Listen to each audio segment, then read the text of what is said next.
Must be weird not having anybody come on you.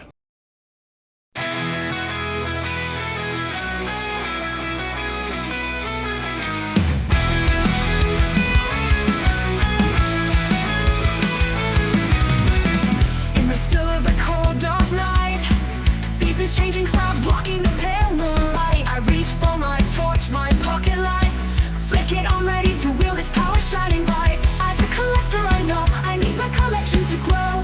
More and more lights, it's an obsession, gotta have more for possession. Some for looks, some for that incredible glow. High performance, all of the lumens. Give me the power of candela to solve the darkest dilemma and make the darkness run away. I go out of my way, finding lights every day. Always a hopping online, finding more to make mine. Watching my learning drain away. All the niche emitters and sounds, some for beginners, from warm blue to intense bright white. Hey guys, welcome back to the channel. Thank you so much for joining me as always. My name is Jim, and today we're going to talk about some cool flashlights, and more than one. And these were all sent in by the video's sponsor, bladeandbeam.com, and I'll talk a little bit more about them a little further into the video. Unzipping that pouch and revealing the beauty of what's inside. This is the NFR-Z, and I'm going to have two versions for you. Now, they're not going to be different finishes or colorways or the different materials. They're actually going to be identical, except for the fact that one is the triple emitter and one is the single emitter. And you might be wondering, why does it matter? You know, is it that big of a difference? Why do you need to review both of them? Well, because they actually are remarkably different. Now, anytime that you're choosing between any lights that have triple emitters or single emitters, you're choosing between flood and throw. Now, that's not to say that the throwier one isn't still going to have some flood, but it definitely means on a triple emitter that you're not going to get any throw at all, or hardly any. So the best all-around multi-purpose, most of the time, is going to be a single emitter, if otherwise the lights are equal. If they have the same amount of lumens, if they're using the same driver, if they have the same batteries, then all those things being equal, the single emitter may generally be your better choice. Now, as we look at the reflector that's being used in this one, you'll notice that it is a nice deep dish reflector. So, yep, definitely it's going to throw, but it's not just a smooth polished reflector. It's more like a disco ball inside. So what that tells me is, well, I'm probably going to get a fair amount of distance. I'm not expecting this to be a super thrower by any stretch of the imagination. I honestly think I'm going to get a lot more flood out of this than I typically would. If this was a completely smooth reflector, it would be a very focused hotspot that throws out pretty far. Instead, you're going to get a hotspot. I don't think it's going to be hyper focused, where it's this, this ball of fire in the center, and then it dramatically goes off to a little bit of flood with a very dramatic cutoff. I think this is going to be a little bit softer, and it's going to be floodier than most single emitters that are built in a similar manner. So I want to kind of show these side by side. These are both milled from solid rounds or rods of titanium. I'm going to go with the specs that are listed on the Blade and Beam website. I'm actually going to move this right up here because I'm afraid I'm going to keep bumping it and it's going to be in my way. Because unfortunately, the maker of these lights doesn't really prioritize his website. So there's absolutely no information about this light from him. Normally that would worry me a little bit, but from handling this light for about a week so far, I can say that the quality isn't a mystery. They feel fantastic. I myself feel the absolute urge to buy one of these for sure, but I actually want the zirconium. Why? Because polished zirconium is flat out sexy. Also, I have a few beautiful high-end custom lights in titanium that, and even one that I collaborate on, that I designed, that you guys know that Jordy made, my Cylon. So I think that the zirconium is dressier and fancier. It's obviously more exotic, and it's a completely different look than the ones I currently have. So I'm kind of leaning in that direction. After playing with these now for about a week, I absolutely want to have one of these. But I'm going to warn you, while these aren't as expensive as many of the high-end custom titanium pocket lights are, they're not cheap either. And the zirconium is way more expensive. Now, going off the specs that we have from bladeandbeam.com, you're looking at, on the triple emitter, 1650 lumens. On both of these, they will have titanium clips matching the titanium bodies and heads. And it says it's got a custom rear clicky and hyperglow gasket. So what happens is, if you get red secondaries, you're going to get the red glow gasket and you're going to get the red tail clicky. So they kind of match everything up. I kind of dig that. So the front and the rear will match. These both will have sapphire lenses. And according to Blade and Beam, each of these emitters are going to be in the Samsung. They don't specify exactly which Samsung bulbs they are. And they are running at 5,000 Kelvin. So you're getting a fairly neutral light. You're still going to get, it's a warmer light than I was expecting. I was thinking these were going to be like 6,000, 6,500 K, and they were going to be ultra bright white to the point of heading into blue. But no, it's a pretty gentle color temperature. I generally prefer warmer. I would actually want 4,500, maybe even as low as 4,000 K. That's just me though, because I really like the high CRI. I like having the better depth of field. The warmer you get, the better depth of field that you've got. When you get brighter white, everything looks a little bit more flat to your eyes. So it's not a huge deal, but it is something to consider when you're spending this kind of money, because these are $565 on the base price in titanium. So yeah, not cheap, but after seeing these and seeing the beauty in the machining and the finishing, does it help you justify the price or not? I like the milled titanium clips as well. Really well done. There's your optics.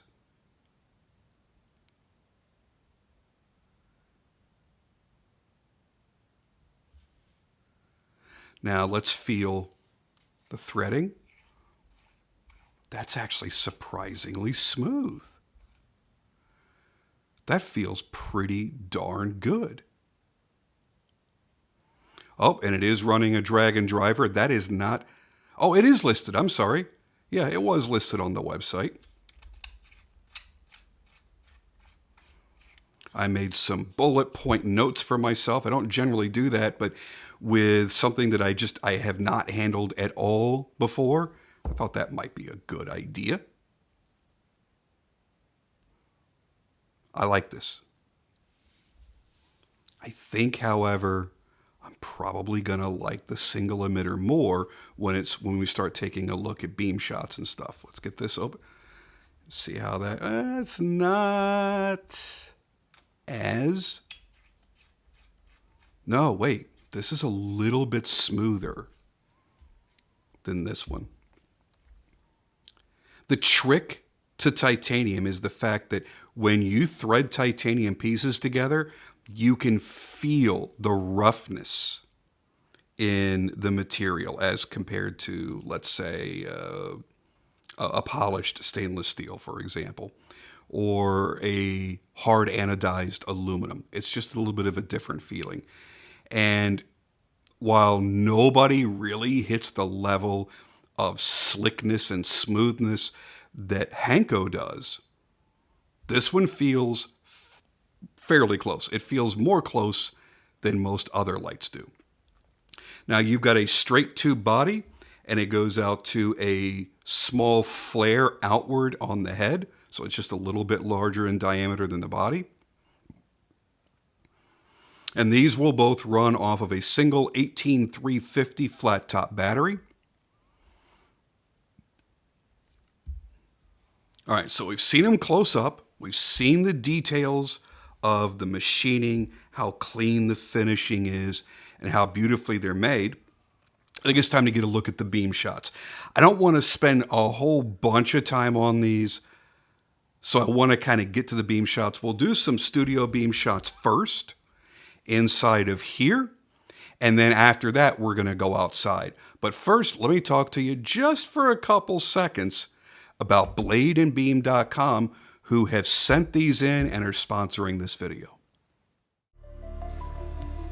Whether you're in the market for lights or blades, if you're shopping at bladeandbeam.com, you're supporting small family business right here in America. And they carry gear from some of the most amazing brands and makers in both flashlights and in knives, and lots of other random EDC goodies as well. Now, if you're looking for a discount, well, you're going to get a little bit of a discount here from watching one of my videos, thanks to the sponsorship that Blade and Beam has given me. You've got a coupon code, just punch that in, and you've got your discount. So thank you, bladeandbeam.com. Now let's get back to the video. Okay, at 1650 lumens, I think these will be bright enough that we can get an idea for the beam pattern with the lights still on. So the low secondaries in the red, you're not really going to see. There is the high secondaries. There's your low white light, and there's your high white light on the triple. Now we'll take a look at the beam pattern. I'm going to lay this down here and let you see kind of what the spread is. We're going to kill the light. And now you get a chance to see just how floody that is. So of course there is a little bit of intensity in the center of the beam, but it's not a clearly defined hotspot. It's a very smooth, diffused kind of light.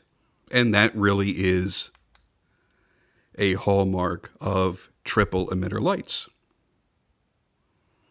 Now, what I want to do is take a look at that beautiful single emitter. Okay, here we go. Here is our single, low, medium, high, low, medium, high. Oh, that is a beautiful beam. Let me lay this down so you can kind of see that.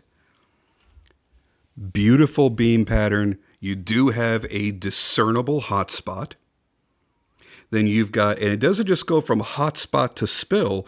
You've got the hotspot, and then you have this warm corona and a gentle spill right out here. And there is a defined cutoff, but it's not a flat out straight drop cutoff. it goes rather softly.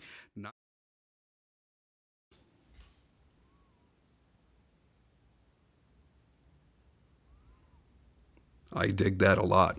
So now let's take these outside and see how that translates to actually working in the dark. I think this is going to be my favorite. Yep, I'm pretty sure of it. We're going to start with the triple and see how that looks and make the comparisons.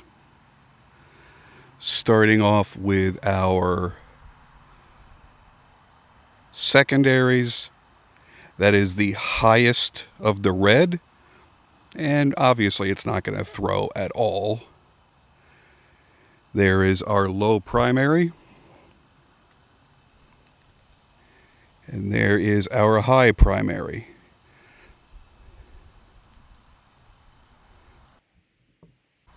Now I'm just going to take a quick walk with it, and you can see what it's like.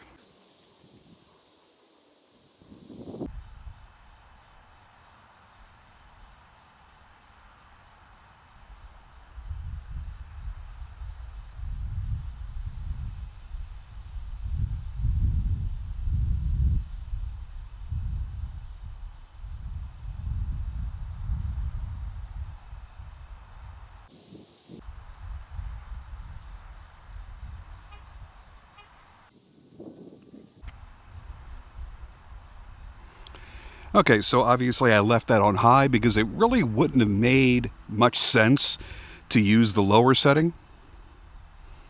Now, we're going to try the single emitter and see what the differences are. We should see a lot more throw out of the single emitter. Okay, so here's our low. There's our high. I'm sorry, that was medium. This is high. Thinking I've got the trip in my hand again, and it's only got 2 modes for the white light. So, keeping that on high, look at the spill. So, your hotspot is very vague.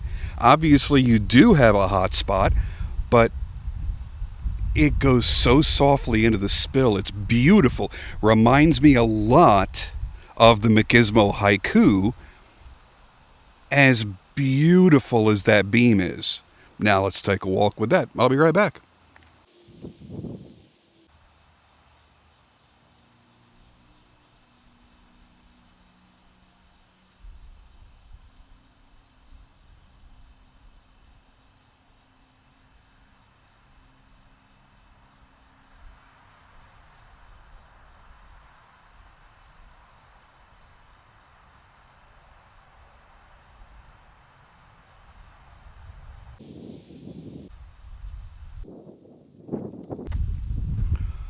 Oh yeah, that is absolutely the way to go.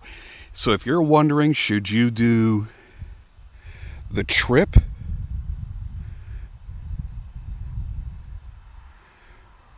or the single emitter?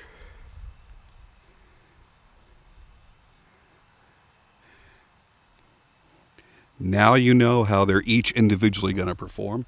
Obviously, the triple gives you really nice flood and a nice spread out amount of light around you.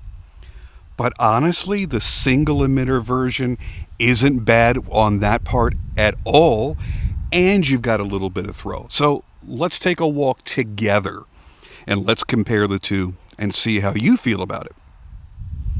Okay, we'll start again with the trip.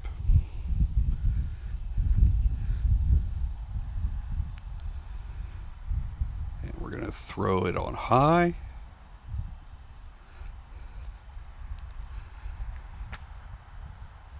Still effective to the top of this tree. That's good. That's about 35 or so feet tall. And these are just under 50 feet tall. So again, very nice, clean flood. Almost no throw to mention.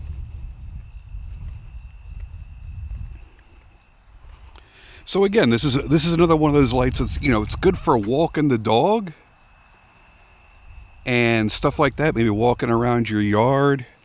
You heard a bump in the night. You want to go see if something's going on out in the yard, sure, that's great. But if you want any kind of distance at all, honestly, you're going to want to go with the single emitter. And I can't wait to pull it out of my pocket right now and use it, because man, I really, really like how beautiful that beam is. Let's check it out.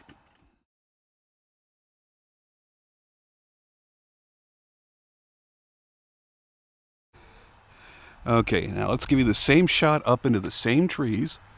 Significantly brighter, at least to my eye. How does it look to you guys on video? Seems significantly brighter. Oh man. Just fantastic.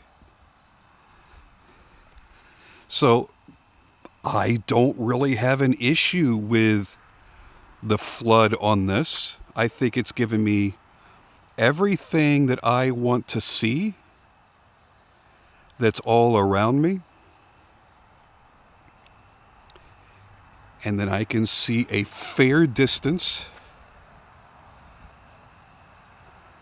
which, to be honest with you, I'm surprised at how good the throw is. No, it's not a thrower.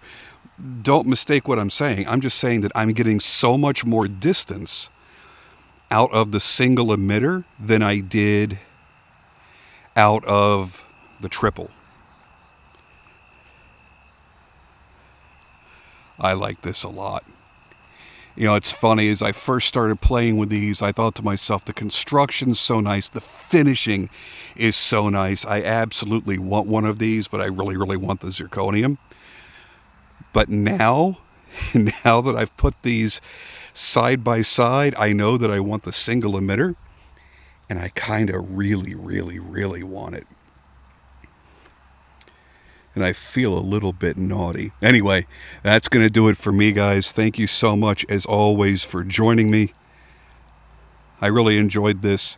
And again, thank you to the Georges over at bladeandbeam.com, because without them, this would not have been possible. I'm so glad I got a chance to play with these.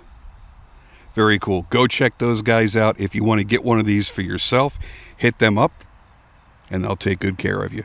And with that, I'm out of here, and I'll see you on the next video.